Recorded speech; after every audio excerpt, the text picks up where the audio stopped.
Welcome back, everybody, to another episode of Pasty-T Gaming. We are here with a new title, Dying Light, on the PC. And for those familiar with the series, there needs no introduction. For those that may not know what this game is, there was a video game called Dead Island that premiered years ago, and I believe it was on the PS3, Xbox 360, all that kind of stuff, and the PC. And it was about an open-world zombie parkour experience. There was a second Dead Island, I believe, and then Dying Light is also by the same company. Techland, I believe, is the name of the company. I don't know. I probably should have researched that a little bit.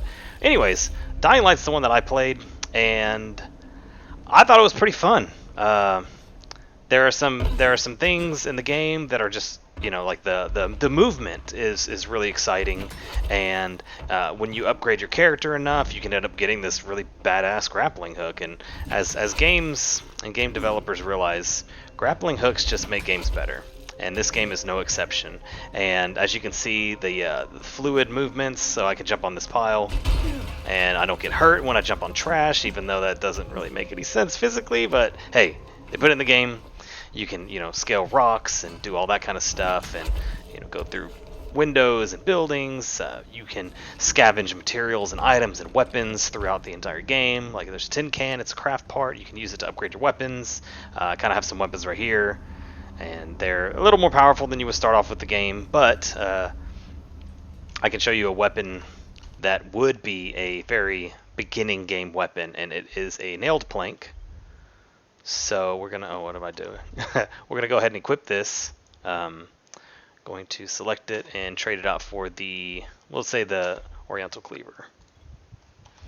Eventually you'll get guns, and you'll get a bow and all that kind of stuff. So this would be a very basic weapon that you would get at the beginning of the game, and you can level up your character's strength and agility and all that kind of stuff. And it's based on a system of, you get points if you want to level your strength up, then you would want to fight enemies, and if you would want to level your agility up, then you would do parkour type activities such as climbing walls or vaulting over enemies or things like that. So I believe that's a special tactic of, yeah, so you can see this weapon is not very effective against these zombies. But it's very reminiscent of what would happen at the very beginning of the game. You don't want to fight zombies because they they're a pain in the butt until you upgrade your weapon to, like, let's say this baseball bat, and then you're able to do massive damage to them. If you upgrade to a bladed weapon, then it can chop their heads off, it can chop arms off. So it's just a reason that you would want to upgrade weapons. Let me kill these guys, get them away from me. They're really messing me up, aren't they? The zombies also increase in damage dealing abilities once you get higher levels and that kind of stuff. So, I mean, the game does kind of scale with your abilities and your weapons, but you can't overpower them. You have a way of bandaging yourself up to refill your health. That's the plus 25 that's down there. That's the number of first aids that I have. But the main reason I wanted to talk about this game is because I feel like this is a game that you can really get lost in, spend a whole bunch of time playing, and overall it's just a pretty fun game to jump into. They just released a DLC, which is a medieval, kind of like a portal into hell type thing. So instead of fighting zombies, you're fighting like skeletons and other kind of stuff like that. And I don't have it. I haven't really actually played this game in a long time, so I just figured I'd jump into it. Spooky month and all that. This is part of the spooky. What are you doing out here? You can interact with survivors. They may or may not be helpful. I don't know if this guy's actually helpful or not. You want a list? But I did feel like that it's kind of neat that you can interact with NPCs, and yeah, the level, like the way that you progress through the game is by doing tasks. So you're Kyle Crane, and you're the protagonist of this, and you're a secret agent that was sent to Haran to help with this zombie outbreak. Now, I don't remember the specifics, like why the zombie outbreak started or who's really on top of it, but I do know that Kyle Crane is the guy that's here to save. Oh wow, they messed me up. So you can dismember them. But Good lord, you're not dead yet? die. Another tactic that you can do is you'll be able to use their blood as camouflage, and by rubbing it all over your face and body, you kind of, I mean, obviously, as the camouflage implies, you definitely make them to where they will attack you if you do stuff like that. But if you just kind of walk around, like, obviously these people don't want to attack me because, you know, I'm not actually harming them. You can kick them. I'm gonna try to kick her into that. Go into that. You can throw your weapon. I'm just messing with them now, but either way, the game's pretty fun. You do upgrade your abilities a lot. You can charge through them like that. I believe that's an agility tactic that you end up learning, and that's helpful for just getting through the enemies, because there are literal hordes of zombies that you would encounter, and they're kind of a pain to just deal with one by one, because most of your weapons are melee weapons. And I'll equip a gun, and I'll show y'all what happens when you make a lot of noise, because there are various types of zombies in the game, and I believe the most dangerous ones are called the volatile. And the volatiles are, I may be getting this completely wrong for all of you that have played the game and are much more well versed than I am with it. Like, you know, no hate, but drop a comment below. Let me know if I'm getting a whole bunch of this stuff wrong. But so if I make a lot of noise, you may hear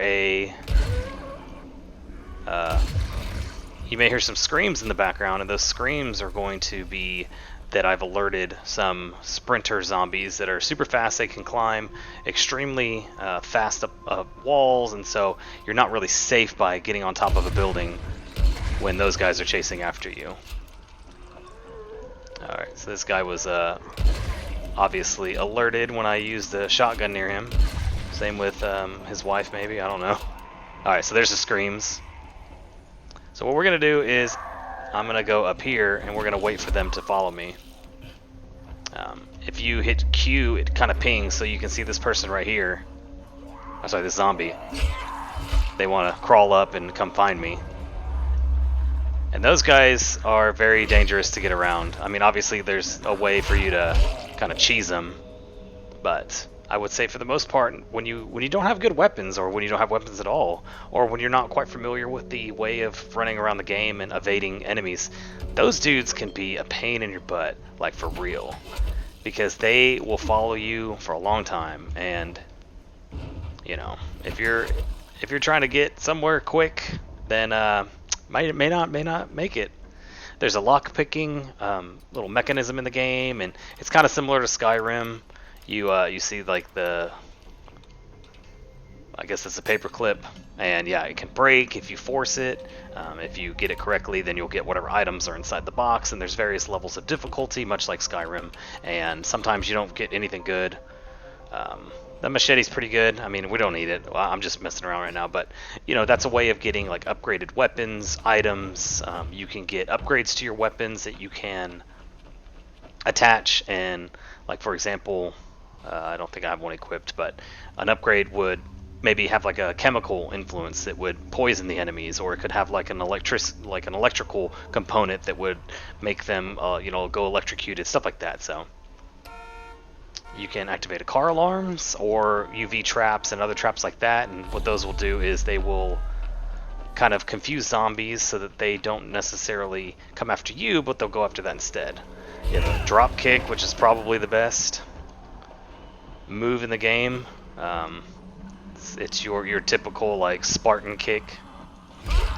So I'm just gonna cheese these guys over here, because the regular zombies, they're not very good when it comes to actually tracking you. But what they have in strength is their numbers, and you know, they can creep up behind you and knock you off walls, that kind of stuff. So yeah, I'm just messing around, but either way, I would say if you've never played this game before and you like open world, first person type activities, I would say that this is a I think I'm gonna get attacked. Yeah, they're coming up on me quick. Yep. Oh, they hurt me. So I would say that this is a game that I would definitely check out. I mean, we're gonna run around. I'm gonna try to find some additional zombie types. There is a there's a zombie that has I guess they're like a firefighter because they have a gas tank on their back. There's a giant zombie that wields like a hammer or some sort of a giant blunt object that they would swing and hit you with, and there's zombies that spit out a huge amount of chemicals and that kind of stuff. And so I would say that there's a good variety of the types of zombies that you would deal with. You can do your regular kick and that disorients them. Overall, I mean the game's decently long. And it is definitely one that I feel like is pretty gripping. I do feel like Kyle Crane as a character is just kind of bland. He's like your typical like over masculine. I'm gonna save the world. Screw everybody. I hate my employer. That kind of thing. Like it's a little generic in my sense. Like he doesn't really have a lot of depth to him. But outside of him talking, I feel like it's all right. Like if you just take him as this faceless, voiceless person while you're just running around normally, not a big deal. But the story I feel like is decent. They paint the picture of this place called Haran. That's where we're at now, and I think I'm pretty sure it's completely fictional. It might be based on some sort of country, but basically it's been taken over. All the inhabitants, minus a small select group of people that were able to escape, have turned into zombies. And as the agent that has come into this town, you originally were tasked with trying to get information on, I believe it's information on how it spread, or I don't remember the details. It's been a while since I played this game. But either way, Kyle Crane saved the day. You end up befriending a woman named Jade, and she used to be like a professional, either kickboxer or fighter or some. I don't remember if it was kickboxing or regular fighting or what, but so let's see. Like you can get caught in the bus. They're not happy with me, but you yeah, there's Rise. He is the main antagonist in the game, and he's basically like almost like an overlord, like I don't know, like a terrorist leader of a sense, because you end up fighting other humans, and they have guns, and they are actually more dangerous than the zombies, because as you can see, I could just climb up here, and the zombies can't really do anything to me. But if they had a gun, then they could just shoot me, because projectile weapons and all like that. But so like I said, the game ends up progressing, and you end up like disassociating with your employer, because you decide that you'd rather just save this city than do what your employer's asking, which is basically to just give up aid and leave. And you're like, no, I can't do that. I'm here. I'm going to save him. So as much as I talk crap about Kyle Crane, maybe he is a good guy after all. What's in here? I want to go in here. Oh, is this Rise's area? Yeah, I think this is Rise's area. That's why they won't just let me go in. Anyways, so I would say give it a shot. I don't know if because the DLC came out, if the original game's cheaper. But like I said, if you enjoy open world zombie type games, it has pretty good parkour controls. So I would say that that on its own is worth just running around having fun, drop kicking zombies and all that kind of stuff. I mean, it's pretty entertaining. Oh, she's like a gas one. That's right, you get close and... How did that not? I feel like I'm close enough to be able to kill him, but... I don't know. Yeah, see, now I've alerted the climby boys, but they don't have a grappling hook like I do, which I apparently cannot use. Oh, come on, buddy. Go, go. There we go. Oh, it's because I can't go up there. I'm like looking at my map and it's all like hashed out, and I'm like, oh, okay. There you go. Come on, buddy. You want to come up here too? There's finishers.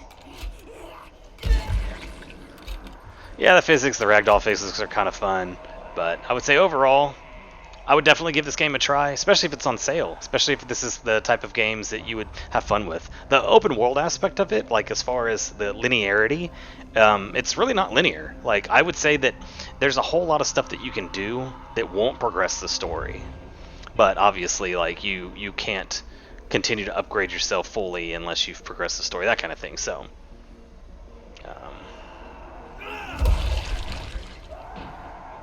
uh-oh. People mad. People mad.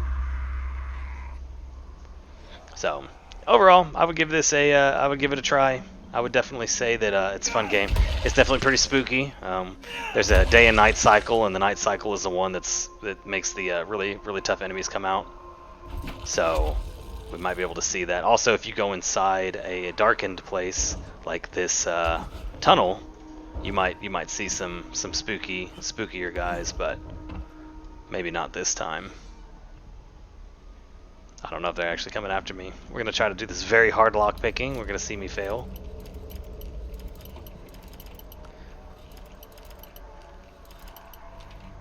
Oh, we're close. We're close. I forget how many. Oh, I have 33 lock picks. So yeah, I can mess up a good amount of times. Oh, that's so close. This is it. There we go. What do we get? What do we get? And we get a fabulous pick. Oh, that is actually pretty good. We're gonna use that. And shotgun item. We're gonna use the pickaxe just because that'd be kind of funny. Where are we at? Equip. We'll take care of that instead of the. Now I believe the pickaxe is a heavy weapon to where it's like it takes a big swing. Yeah, I'm already moving slower. Oh goodness, this is gonna be a pain to use on the fast dudes. But yeah, it just destroys these guys. Holy crap. Oh. So, obviously the pickaxe isn't good against hordes of enemies, because I'd rather have something that's fast and able to just slice them up, but game's pretty fun.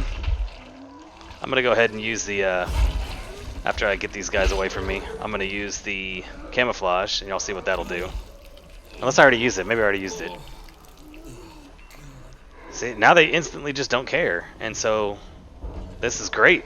I can just move on through, no big deal. I can actually drop kick some of them, and the rest of them don't really care. Just kind of funny. I really love that drop kick. It's probably, like I said, it's probably my favorite move. But yeah, I would definitely give the game a shot. But this is just a quick little intro to the game. I'm not really like doing anything story-wise. So yeah, I hope y'all enjoyed this video. Let me know if you want to see some more footage of this, and we can go ahead and play the game. I might just play the game all the way through again, and you know, do the whole entire story all over again, and maybe we can go on that journey together. I don't know. I know I put a lot of hours into this game, so I'm not actually sure how long the game takes. I believe the speed run, which is incredible, by the way, and I definitely recommend watching the co-op speed run that they did at a Games Done Quick event, because that one's just amazing. As a co-op experience, it's basically two Kyle Cranes next to each other, and you can do some pretty insane stuff as a co-op performance type thing. So what I would say is if you're interested in that, definitely check it out.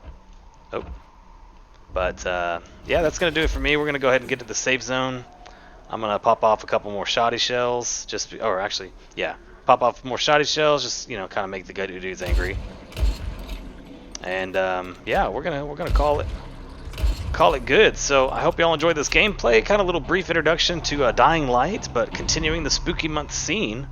And that's gonna do it for me. So thanks everybody for joining me, and we'll see you in the next one.